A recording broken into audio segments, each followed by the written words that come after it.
Saddam Hussein مسلم تاریخ کا ایک ایسا بہادر اور نڈر شخص تھا جس سے یہودی خوف کھاتے تھے اور صدام کا نام سننا بھی پسند نہیں کرتے تھے۔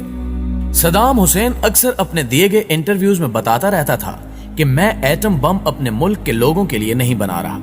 بلکہ یہ میں اس لیے بنا رہا ہوں تاکہ میں یہودیوں کی نیندیں اڑا سکوں۔ ایک دفعہ صدام حسین سے متعلق اسرائیل کے وزیر دفاع نے کہا تھا کہ یہ ایک پاگل شخص ہے جسے نہ تو اپنی فکر ہے اور نہ ہی لوگوں کی۔ صدام حسین کفار کی آنکھ میں آنکھ ملا کر بات کرنے کا عادی تھا،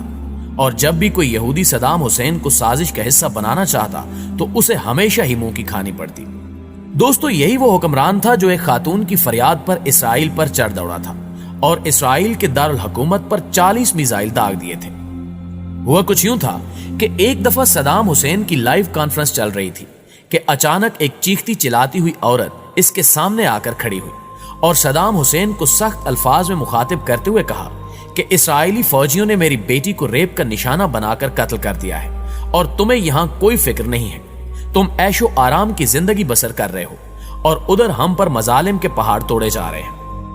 اس عورت نے مزید کہا کہ روزانہ ہمارے گھروں سے اسرائیلی فوجی ہم سب کی آنکھوں کے سامنے ہماری بہنوں اور بیٹیوں کو اغوا کر کے لے جاتے ہیں، جن کو بعد میں قتل کر کے پھینک دیا جاتا ہے، اور ہمارے چھوٹے چھوٹے بچوں کو سڑکوں پر گھسیٹ گھسیٹ کر مار دیا جاتا ہے۔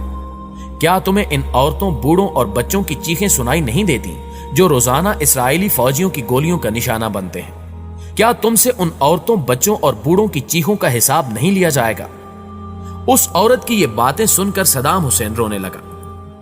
اور کہا کہ اب اسرائیل کا کوئی بھی شخص صبح کا سورج نہیں دیکھ پائے گا، اور جس طرح یہودیوں نے ہماری ماؤں بہنوں کو رلایا ہے، میں اسی طرح ان کی چیخیں نکلواؤں گا اور ان کو تہس نہس کر کے رکھ دوں گا۔ لہٰذا اس کے فوراً بعد صدام حسین وہاں سے اٹھا اور فوجی قیادت کی ایک میٹنگ بلائی جس میں اس نے اسرائیل پر حملہ کرنے کا حکم جاری کر دیا، اور پھر اس کے حکم کے مطابق اسرائیل کے دارالحکومت پر 40 میزائل داغے گئے جن سے اسرائیل کے ہوش اڑ گئے۔ صدام اتنا طاقتور اور اپنی مرضی پر چلنے والا شخص تھا کہ کوئی بھی ملک یہ پوچھنے کی جرت بھی نہ کر سکا کہ اس نے یہ میزائل کیوں مارے ہیں۔ ان 40 میزائلوں نے اسرائیل کے دارالحکومت تل ابیب کو مٹی میں ملا دیا، جبکہ بڑی بڑی بلڈنگز تباہ و برباد ہو گئی اور ہزاروں یہودی جہنم واصل ہو گئے۔ مطلب جب یہودی امدادی ٹیمیں اپنے مرنے والے یہودیوں کو اٹھا رہی ہوتی تھیں تو اوپر سے ایک اور میزائل گر پڑتا تھا جو ان کو بھی موت کے منہ میں بھیج دیتا تھا۔ اسی طرح یہ دن یہودیوں کی زندگی کا آخری دن لگ رہا تھا،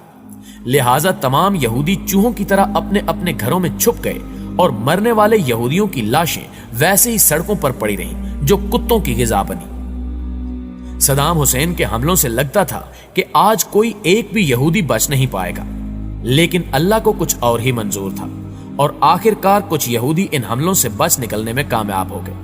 مگر آج بھی یہودی صدام حسین کو ہٹلر ثانی کا نام دیتے ہیں اور صدام کا نام سنتے ہی تھر تھر کانپنے لگتے ہیں۔ ناظرین گرامی، چونکہ اب یہودی اور دیگر کفار جان چکے تھے کہ اب ہم نے عراق کو ظاہری طور پر چھیڑنے کی کوشش کی تو یہ ہماری نسلیں تباہ و برباد کر دیں گے، لہٰذا یہ اندر ہی اندر عراق اور صدام حسین کے خلاف مختلف سازشوں میں مصروف ہو گئے، اور امریکہ اور اس کے اتحادیوں نے اپنے تحفظ کے لیے عراق پر حملے کا ارادہ بنا لیا۔ اس منصوبے کو بین الاقوامی سطح پر درست ثابت کرنے کے لیے ایک بڑا کھیل کھیلا گیا، اور امریکہ، برطانیہ اور ان کے اتحادیوں نے صدر صدام حسین اور عراقی حکومتوں پر بچوں کے اسپتال پر حملہ کرنے کا الزام عائد کر دیا، جس کو ثابت کرنے کے لیے عالمی میڈیا کے بڑے بڑے اداروں کو اربوں ڈالرز کھلائے گئے اور دن رات پراپوگنڈے کی ویڈیوز چلوائی گئیں، اور پھر جب بین الاقوامی سطح پر امریکہ یہ بیانیاں پھیلانے میں کامیاب ہو گیا